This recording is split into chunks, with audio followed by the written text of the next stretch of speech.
Assalamualaikum warahmatullahi wabarakatuh. Alhamdulillah, salatan wassalamun ala rasulillah wa ala alihi wa sahbihi wa wala. Asyhadu an la ilaha illallah wahdahu la syarika lah wa asyhadu anna sayyidana Muhammadan abduhu wa rasuluh la nabiyya ba'da. Syukur alhamdulillah, sama-sama kita panjatkan kehadirat Allah Ta'ala, karena sampai dengan detik yang berbahagia ini Allah masih memberikan kepada kita kesehatan, kekuatan, sehingga masih dapat melaksanakan salah satu bentuk aktivitas kita kepada Allah SWT, salah satu bentuk aktivitas pengabdian kita kepada Allah SWT, yaitu ibadah dalam rangka mempelajari surah Al-Fatihah. Kemudian salat dan salam kepada Rasulullah SAW yang telah membawa kita dari alam jahiliyah ke alam Islamiyah. Anak-anak muslim yang dimuliakan Allah SWT, bahwa memang masa muda adalah masa yang sangat luas untuk senantiasa kita gunakan untuk melakukan hal-hal yang baik atau kebaikan. Soalnya Rasulullah SAW di antara 5 yang Rasulullah SAW suruh jaga kepada kita adalah yaitu jaga masa muda sebelum masa tua.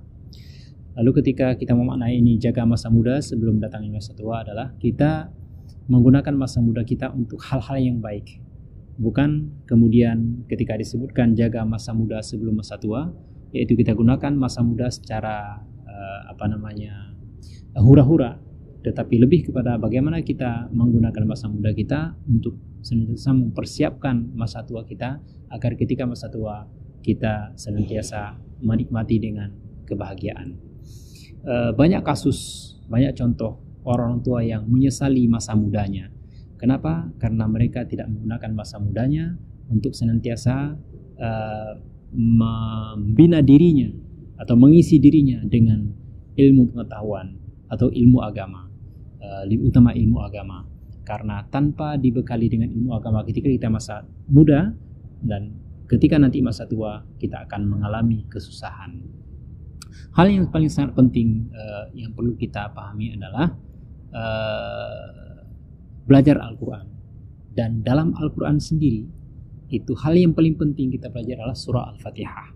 Kenapa penting kita belajar surah Al-Fatihah? Karena surah Al-Fatihah adalah surah yang senantiasa diulang-ulang, senantiasa kita ulang-ulang. Yaitu ketika kita melaksanakan sholat, minimal dalam satu sholat saja kita membacanya beberapa kali.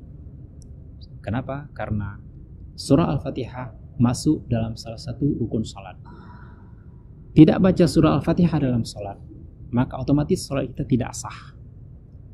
Ketika kita membaca surah Al-Fatihah, tapi surah Al-Fatihah yang kita baca pun salah-salah, maka otomatis keabsahan salat kita pun dipertanyakan. Maka oleh sebab itu, maka penting kiranya kita belajar surah Al-Fatihah.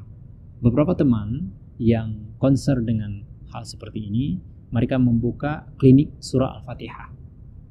Untuk apa? Supaya orang-orang senantiasa memperbaiki surah Al-Fatihahnya. Begitulah hendaknya kita memperbaiki surah Al-Fatihah kita, sehingga surah Al-Fatihah kita dibaca dengan benar, sesuai dengan kaidah-kaidah ilmu tajwid yang diajarkan oleh Rasulullah SAW.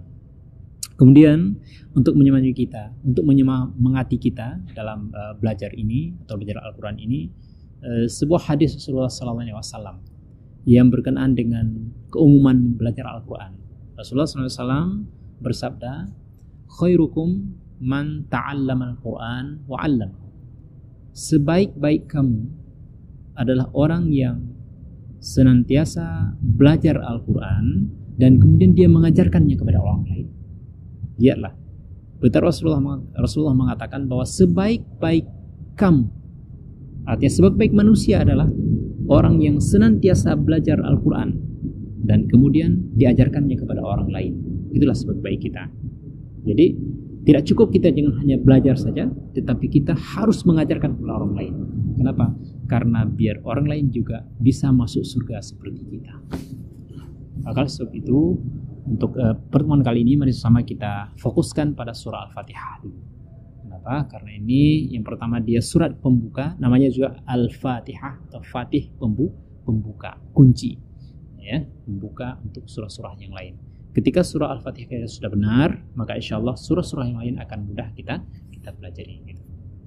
Baik, dengan tanpa memperpanjang waktu, bersama kita mulai dengan membaca surah Al-Fatihah. Baik, saya akan bacakan surah Al-Fatihah dari ayat 1 sampai selesai. A'udzu billahi minasy syaithanir rajim. Bismillahirrahmanirrahim. Alhamdulillahi rabbil alamin. Ar-Rahmanir Rahim. Maliki yaumiddin. Iyyaka na'budu wa iyyaka nasta'in. Ihdinas siratal mustaqim.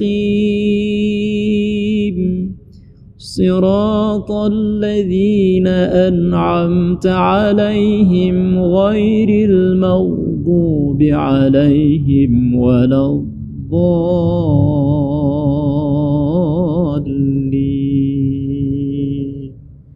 Amin. Begitulah contoh bacaan surah Al-Fatihah yang baik dan benar sesuai dengan kaidah ilmu tajwid. Baik, kita coba coba kita bedah tajwidnya. Pertama kita baca a'udzu billahi minasyaitonir rajim. A'udzu billah itu keseringan orang membaca dengan a'udzu. Jadi seharusnya dibaca a'udzu. Jadi bukan au. Nah, ini perlu disadari oleh kita semua ketika membaca. Jadi a'udzu billahi minasyaitonir rajim. Nah, problem yang sering terjadi selain a'udzu, kadang-kadang dibaca dengan zu, seharusnya dibaca zu, ujung lidah dengan ujung di atas. Kemudian juga di billahi minasyaiton, syaiton. Di syaiton itu kebanyakan orang membaca dengan syauta. Seolah-olah di situ yang mati adalah huruf waw. Tetapi yang mati di situ adalah huruf ya. Maka bacaannya menjadi syaiton. Itu problem pertama. Problem kedua, di syaiton itu sering orang membacanya dengan seolah-olah dianya itu ada tasydid. Padahal dianya itu di syai itu tanda sukun.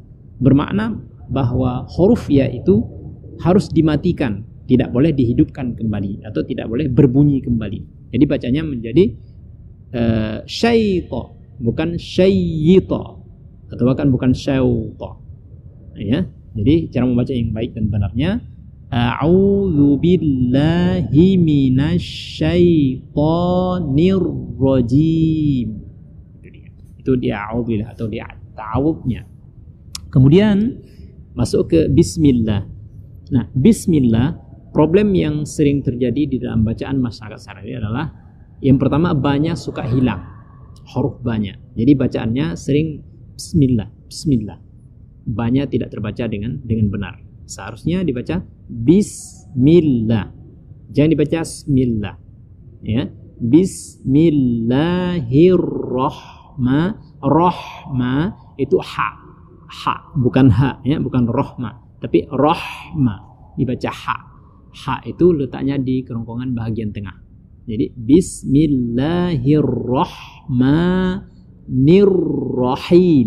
Rahim itu him, bukan him, ya, bukan rohim. Jadi bismillahirrahmanirrahim. Itu di lafaz bismillahnya. Kemudian masuk dalam ayat. Dimulai dengan alhamdulillahi rabbil alamin. Nah, ada dua problem besar di sini. Yang pertama, penyebutan ha di alhamdu. Itu keseringan orang membacanya alhamdu. Alhamdu. Ya, nah, ini keliru. Kenapa? Karena ha itu letaknya di kerongkongan bagian bawah dengan dada. Sedangkan ha yang ada di alhamdu itu letaknya di kerongkongan bagian tengah. Itu. Jadi bacaan mesti alhamdu. alhamdulillahi rabbil alamin. Nah, problem kedua itu di ainnya. Ain itu bukan huruf hidung. Jadi tidak boleh dibaca alhamdulillahi rabbil alamin, atau bahkan sampai dibaca alhamdulillah rabbil ngalamin. Ya, itu ada yang membaca seperti itu. Maka bacaan yang benarnya adalah alhamdulillahi rabbil alamin. Jadi alamin, ain itu diletakkan di kerongkongan bahagian tengah. Alamin. Nah, bagaimana sensornya kita tahu bahwa ini masuk atau tidaknya ke dalam hidung? Maka boleh tutup hidung. Jadi bacanya alamin, alamin. Jadi alhamdulillahi rabbil alamin. Jangan dibaca alhamdulillahi rabbil alamin. Jadi tidak boleh dia masuk ke dalam hidung, karena memang huruf ain dia bukan huruf hidung, tetapi dia adalah huruf kerongkongan. Oke. Ayat yang kedua, Ar-Rahmanir Rahim. Ya, ini problem yang pertama, itu sering didapat dalam bacaan kebiasaan bacaan anak-anak muda sekarang. Itu ar-rah dibaca ar-rahma. Jadi ra-nya tidak ditebalkan. Padahal seharusnya ra itu ditebalkan. Jadi bacanya menjadi ar-rahma. Itu pertama. Problem kedua, a-nya huruf alifnya. Karena ra-nya dibaca tebal, maka a-nya menjadi o, ar-rahma. Nah, ini dua-duanya mesti dijaga. Jadi ar-rahmanir rahim. Ya, jangan dibaca niu rahim, karena itu bukan waw tetapi huruf ra. Jadi ar-rahmanir ra, nirra, jadi ke huruf ra, nirrahim. Itu dia. Itu ayat yang kedua. Ayat yang ketiga, maliki yaumiddin. Nah, ini problem yang sering terjadi itu di yaunya. Ya, ada yang membaca maliki yau. Ya, yau dibaca, bukan ya. Ya, seharusnya dibaca ya. Kenapa? Karena ya baris fathah dibaca ya. Kemudian bertemu dengan waw mati, maka baru berubah bacanya menjadi waw. Jadi bacanya maliki ya, maliki yau, yau bukan yau. Ya, maliki yaumiddin. Ya, maliki yaumiddin. Jadi di yaunya itu sering dibaca keliru karena berubah vokalnya menjadi yau. Ya, seharusnya dibaca ya, yau, yaumi gitu. Kemudian ayat berikutnya, maliki yaumiddin, iyyaka na'budu. Nah, ini dia. Iya itu kebanyakan orang membaca tidak ditekan. Ya, padahal seharusnya ditekan. Kenapa? Karena di situ ada tasdid dia-nya. Jadi mesti ditekan. Iyyaka, iyyaka na'budu wa iyyaka nasta'in. Kembali lagi ainnya tidak boleh masuk ke hidung. Jadi bacanya menjadi iyyaka na'budu wa iyyaka nasta'in.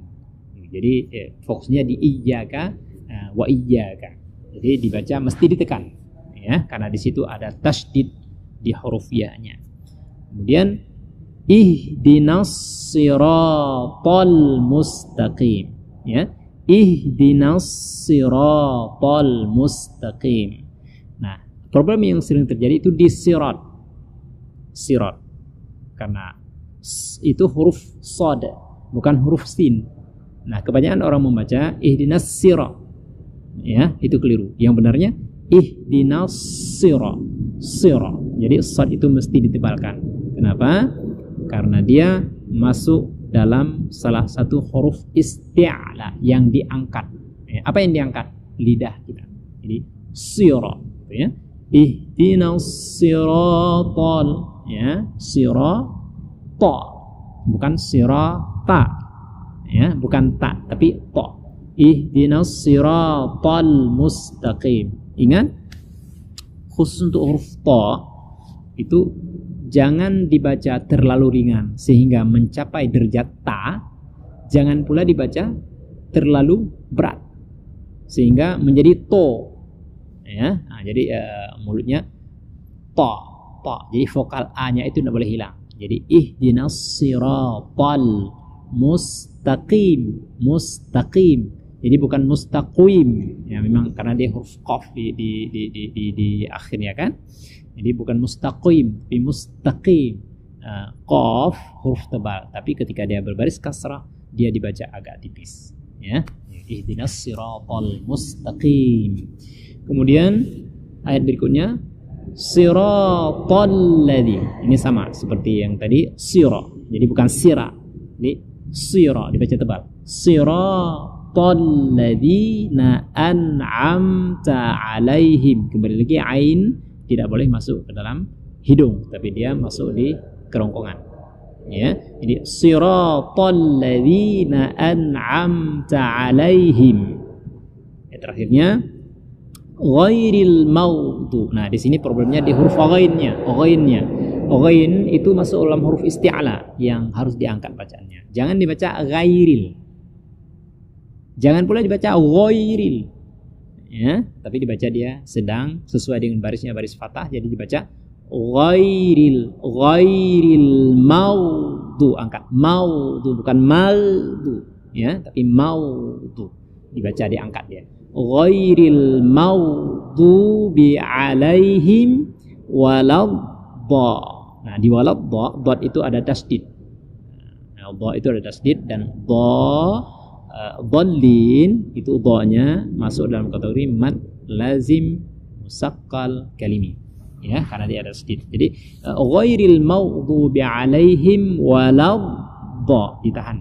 Satu ketukan. Waladhdha. Jadi bukan waladhdha tapi waladhdhad.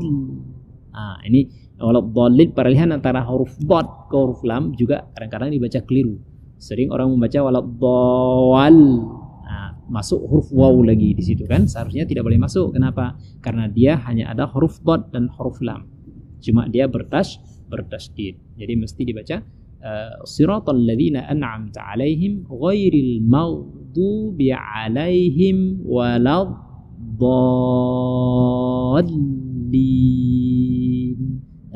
Amin. Jadi begitulah tata cara membaca surah Al-Fatihah yang baik dan benar sesuai dengan kaidah-kaidah ilmu tajwid. Semoga apa yang kami sampaikan ini bermanfaat buat kita semua, buat Anda muda semua dalam rangka memperbaiki bacaan Al-Qur'annya, terutama surah Al-Fatihah, karena surah Al-Fatihah adalah salah satu surat yang senantiasa diulang-ulang, terutama dalam kita mengerjakan salat fardu kita atau salat sunat kita. Dan sahnya atau tidak sahnya salat kita sangat tergantung kepada bacaan surah Al-Fatihah kita, karena surah Al-Fatihah masuk dalam salah satu rukun dalam salat kita. Demikian, terima kasih. Mohon maaf atas segala kekurangan. Terima kasih atas perhatian. Wabillahi taufiq wal hidayah. Wassalamualaikum warahmatullahi wabarakatuh.